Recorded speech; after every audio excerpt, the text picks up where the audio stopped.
Hello बच्चों, कक्षा 12 का एक सवाल है। ठीक है, इसको ध्यान से देखिएगा। आसान सवाल है, बस थोड़ा सा कॉन्सेप्ट समझने की कोशिश करना, क्योंकि कॉन्सेप्ट अगर आप समझ गए तो कई सारे सवाल आप लगा सकते हो। ठीक है, तो ध्यान से देखना है। तो पहले सवाल समझते हैं क्या है। कह रहा है कि दो बिंदु आवेश। ठीक है, तो दो बिंदु आवेश पहले हम बना लेते हैं। एक ये है हमारा पॉइंट चार्ज है, और 5 × 10⁻⁹ कूलम। इस पे जो आवेश है कितना है, वो है 5 × 10⁻⁹ कूलम। कूलम को सी से दिखा सकते हैं। ठीक है, फिर कह रहा है कि वह 10 × 10⁻⁹ कूलम। एक और आवेश है 1 मीटर की दूरी पर अलग अलग रखे हुए। पृथक कर मतलब होता है अलग अलग रखे हुए। ठीक है, तो 1 मीटर की दूरी हम यहाँ पे बना लेते हैं, यहाँ से एक यहाँ पे रखा हुआ है। इस पे आवेश कितना है 10 × 10⁻⁹ कूलम। ठीक है, क्लियर। और इनके बीच की जो डिस्टेंस है वो कितनी है, इनके बीच की डिस्टेंस जो है वो कितनी है 1 मीटर है। ठीक है, 1 मीटर पे ये अलग अलग रखे हुए हैं। ठीक है, इस तरीके से मैंने डिस्टेंस दिखा दी है। ठीक है, 1 मीटर। क्लियर। अच्छा, इतना तो हमने स्ट्रक्चर ही बना दिया, इसका जो भी डायग्राम बनाना था हमने बना दिया। ठीक है, ओके। इसका नाम दे देते हैं ए, और इस पॉइंट आवेश का हम नाम दे देते हैं बी। ठीक है, यानी कि एक पोजीशन में बता दी कि ए पर आवेश रखा हुआ है, जिसपे आवेश इस पे कितना है 5 × 10⁻⁻19 कूलम, और इस पॉइंट पे इसका आवेश कितना है 10 × 10⁻⁻19 कूलम। ठीक है, अच्छा। फिर आगे क्या कह रहा है कि दोनों आवेशों को जोड़ने वाली रेखा के किस बिंदु पर वैद्युत क्षेत्र की तीव्रता शून्य होगी। इन दोनों आवेशों को हमने जोड़ दिया। ठीक है, फिर कह रहा है कि इन्हीं में से कोई ऐसा पॉइंट होगा, एक ऐसी पोजीशन यहाँ पे होगी, इसी इसी जोड़ने वाली रेखा के एक ऐसा बिंदु हमको निकालना है जिसपे वैद्युत क्षेत्र की तीव्रता कितनी शून्य होनी चाहिए। ठीक है, तो ठीक है, हमें अभी पता नहीं है। ठीक है, तो हम एक बिंदु मान लेते हैं कुछ भी मान लेते हैं कोई पॉइंट मान लो, ये वाला पॉइंट है, इसको हमने दे दिया नाम ओ। ठीक है, इस पॉइंट का नाम हमने दे दिया ओ। इसी पॉइंट पे वैद्युत क्षेत्र की तीव्रता शून्य होगी, ऐसा हमने मान लिया है। ठीक है, क्लियर। अच्छा, ओके। तो अब हम क्या करते हैं, तो यहाँ पे जो हमने किया है उसको लिख लेते हैं। ठीक है, हमने मान लिया है कि माना बिंदु ए से, या फिर बिंदु ए पे तुम्हारा आवेश कितना है 5 × 10⁻⁻19 है। ठीक है, इस पे इस पॉइंट से इस पॉइंट की दूरी हमने मान ली x मान ली। ठीक है, क्लियर। तो इसी x का मान हम फाइंड आउट कर लेंगे, तो बाकी चीजें हमको क्लियर हो जाएंगी। तो हमने माना, यहाँ पे करते हैं माना, यहां से कर लो 5 × 10⁻⁻19 कूलम आवेश से x मीटर की दूरी पर वैद्युत क्षेत्र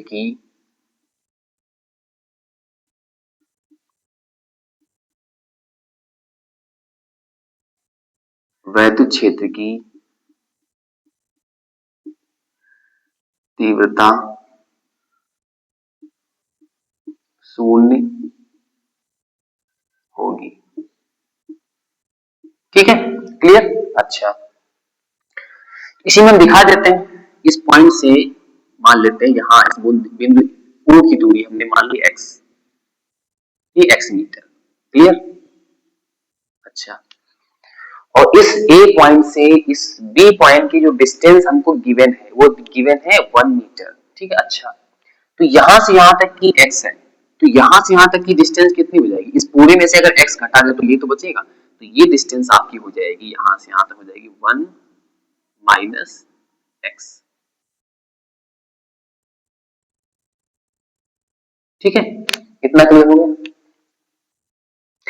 और अगर हमको इस x का मान मालूम चल जाए तो वो हमको चीजें मालूम चल जाएंगी। ठीक है, किस बिंदु पर, ठीक है।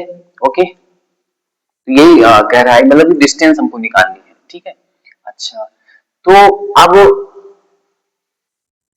एक चीज यहाँ पे देखने की, वैद्युत क्षेत्र की तीव्रता का सूत्र क्या होता है, फार्मूला हम एक बार लिख लेते हैं। इसको ई से रिप्रेजेंट करते हैं। ई बराबर होता है 1/4 pi epsilon nought Q upon R square. ये हमारा वैद्युत क्षेत्र की तीव्रता का फार्मूला होता है, ठीक। इसका यूज होगा, इसीलिए हम आपको बता रहे हैं, ठीक है। अच्छा, यानी जो आवेश है, आवेश और जिस पॉइंट पे निकालना है वैद्युत क्षेत्र की तीव्रता, उससे डिस्टेंस कितनी, उसकी दूरी का वर्ग डिवाइड कर देते हैं, तो हमारा निकल आता है उस बिंदु पर वैद्युत क्षेत्र की तीव्रता, ठीक है। अच्छा, ओके, अब एक चीज बताओ, एक चीज हमको यहाँ पे देखनी है कि इस पॉइंट पे आवेश कितना है, 5 × 10⁻⁹ कूलम, ठीक है। इस पॉइंट के कारण इस बिंदु O पर वैद्युत क्षेत्र की तीव्रता हमने मान ली A है, ठीक है। E मान ली, E1 मान ली हमने, वैद्युत क्षेत्र की तीव्रता हमने क्या मान ली, E1 मान ली। तो अब इस पॉइंट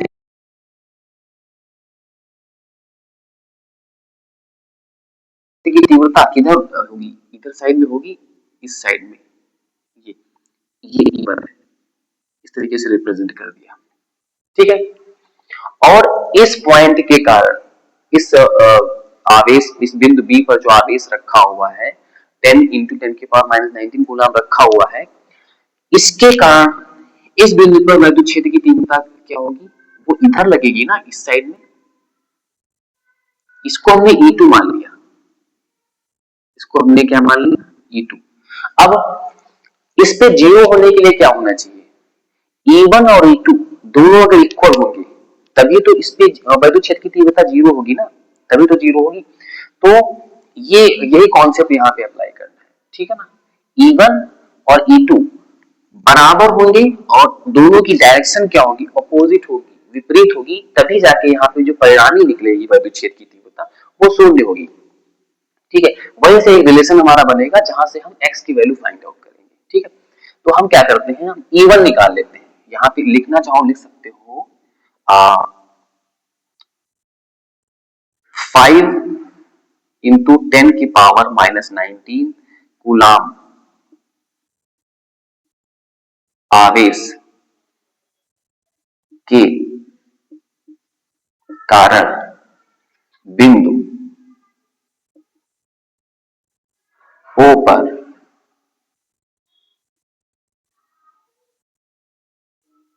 वैद्युत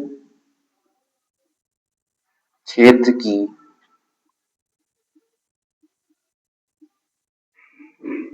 तीव्रता, इसको हमने E1 मान लिया, तो E1 बराबर हो जाएगा 1/4 pi epsilon nought Q upon R square.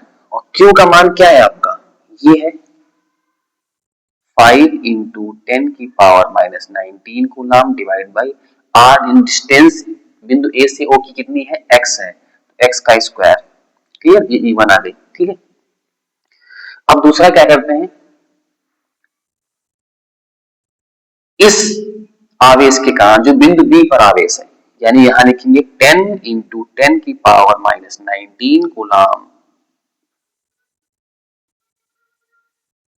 आवेश के कारण बिंदु O पर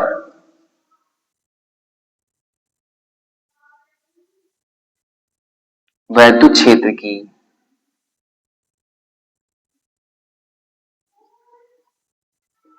तीव्रता,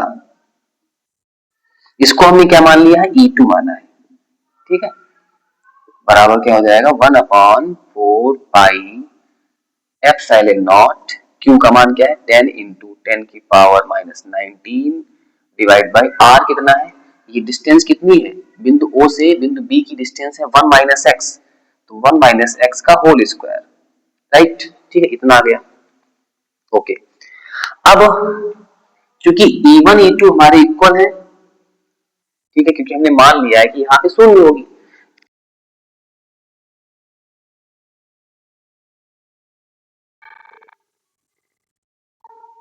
बिंदु ओ पर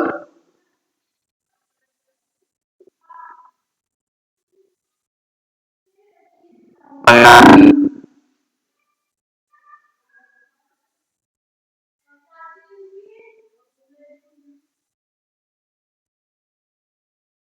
परिणामी विद्युत क्षेत्र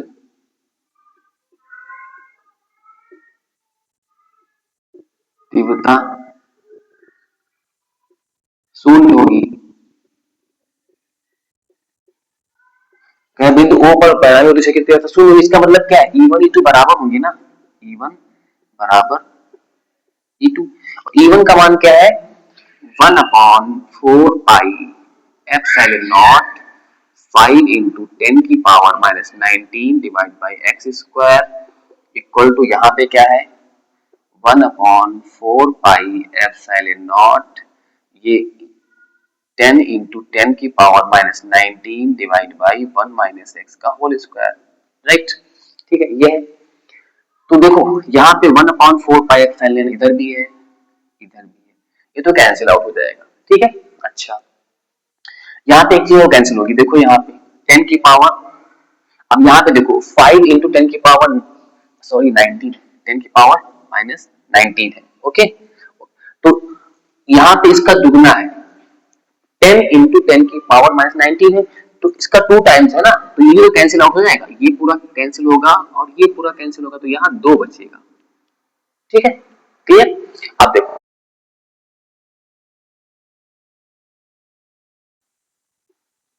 यहाँ हो जाएगा, यहाँ 1 बचेगा, तो ये हो जाएगा 1 माइनस एक्स का होल स्क्वायर, क्लियर। अच्छा, एक काम करते हैं, यहाँ पे इसको इधर ले आओ, 1 माइनस एक्स का होल स्क्वायर बराबर हो जाएगा 2x स्क्वायर।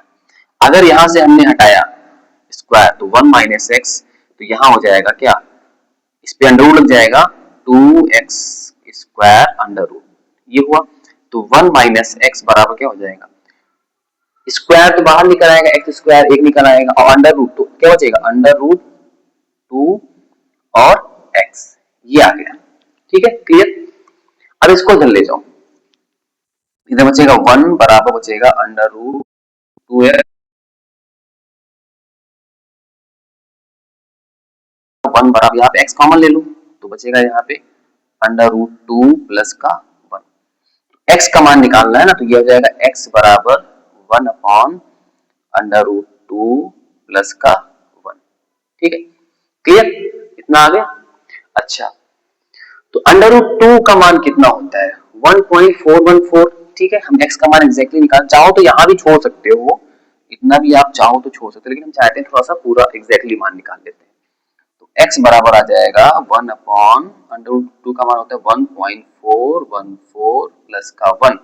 ठीक है, थोड़ा और सॉल्व करेंगे तो x बराबर आ जाएगा 1 अपॉन 2.414, इतना आ गया। ठीक है, अब पॉइंट के बाद 3 अंक है, ऊपर नीचे 1000 से मल्टीप्लाई करो तो पॉइंट हटेगा, ऊपर नीचे 1000 से मल्टीप्लाई करोगे तो पॉइंट हटेगा। अब देखो हमारे पास जगह कम है तो हम इधर कर रहे हैं। ठीक है, ऊपर आ जाएगा x बराबर आ जाएगा 1000 डिवाइड बाई कितना आ जाएगा 212414। ठीक है, अब इसको कैंसिल करेंगे। ठीक है, तो थोड़ा सा और सिंप्लीफाई कर लेते हैं, 2 से कटेगा, ऊपर आ जाएगा 500, नीचे कितना आएगा 2 एक कम 2, 2 दूनी 4, और कितना आएगा 2 सत्ते 14, इतना आ गया, क्लियर। अब 500 का डिवाइड करेंगे 1207 से। ठीक है, चलो हम कर देते हैं, तो ये रफली काम हो रहा है लेकिन हम आपके सामने करके दिखाते हैं। ठीक है, कितना आंसर आ रहा है 1207 और 500। ठीक है, तो यहाँ पे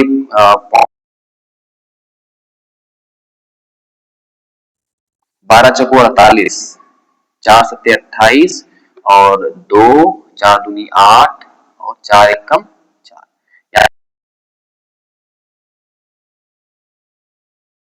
9 में से 8 गया 1, इतना बचेगा। पॉइंट लगा जीरो बढ़ा दो तो कितनी बार जाएगा, एक बार जाएगा, तो 1207, यहाँ कितने 10 में से 7 गया 3, यहाँ बचेगा 1, और यहाँ बचेगा कितना 5। ठीक है, पॉइंट लगा है जीरो बढ़ाओ, तो 12 चौको 48, 48 28, ठीक है। इतना कर सकते हो, मतलब 3 अंक तो निकाल सकते हो। तो कितना आपका आंसर आ गया? 0.414 मीटर, ठीक है।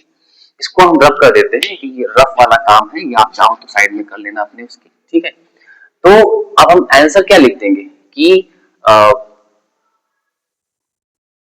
यहाँ पे लिखेंगे कि 5 इंटू 10⁻⁻19 कूलाम आवेश से 0.414 मीटर की दूरी पर वैद्युत क्षेत्र की तीव्रता क्या हो जाएगी?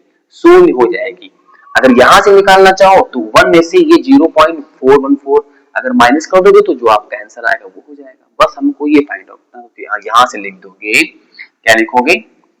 5 इंटू 10⁻⁻19 कूलाम आवेश आवेश से 0.414 मीटर की दूरी पर वैद्युत क्षेत्र की तीव्रता शून्य